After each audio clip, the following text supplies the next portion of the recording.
Hey, what's going on, everybody? I'm Amenadale, aka Green Grow Guy, and today I'm gonna show you guys how to harvest this basil here. Now, throughout this season, you guys seen the basil intermittently through the videos and how it was growing into this big bush. I planted this in a special way.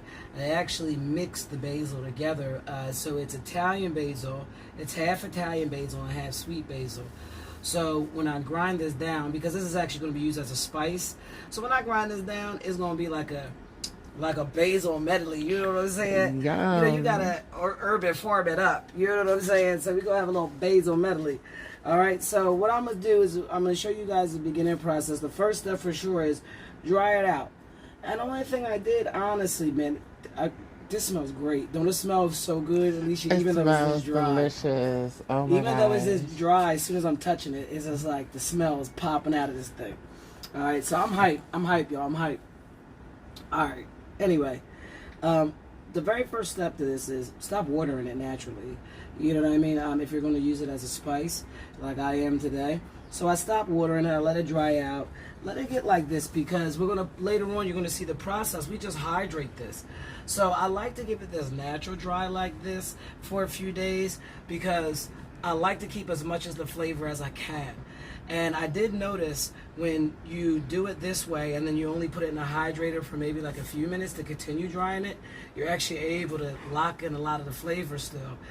All right, so step 2, we got it dry.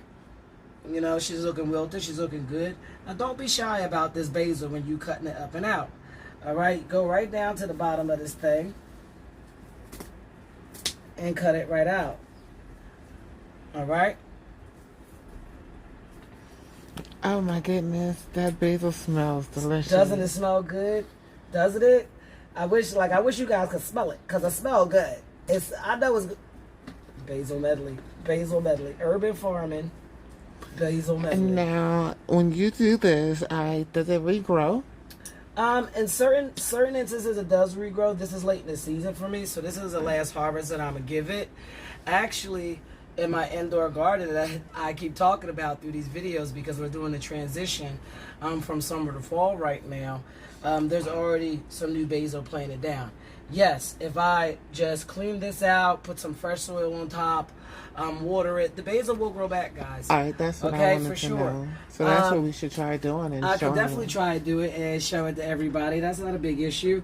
And you'll see how that works out because it definitely will. All right. So now what I'm going to do is grab my basil here, grab it up. You know, don't be like, oh gosh, it's on the ground. Guys, it came from the ground. It came out of the dirt just now. All right, we're going to go inside and we're going to wash this basil off. Hey everybody, what's going on? This is Amanda, aka Green Grow Guy. And right now I brought the basil that I cut. It's inside. I put it in the colander. Only thing I'm going to do, guys, is turn this water on light. I'm going to activate the little sprout, need a little sprinkle in here. And I'm going to rinse this off actually kind of good. Don't be shy with rinsing this off now. Rinse it off good. That's why you have this colander to strain the water out. It did grow outside, so this is the time when you wash it that you get any bugs that were on it, clinging on it. This isn't a little zoom situation. You know what I'm saying? And I definitely, this isn't a step that I suggest anybody recommend skipping. Definitely rinse this stuff off. Alright, it's a pretty clean plant. Suggestions to keep bugs out of the basil is to grow it in high places. If you're going to outdoors, I grew it in an extremely high place. And it keeps a lot of ground bugs off of it. Okay? So the whole time I grew it in a really high place, which made it pretty much okay. And you want to just give it a nice little cool water rinse off. You don't have to worry about being gentle with it. You know what I mean? You're about to grind it all up. Once you do that phase, we go to phase 3. I'm going to give it some shakes here. Give it some shaking. And I'm just going to sit here for a couple hours and let it drain. And I'll be back and show you the next step.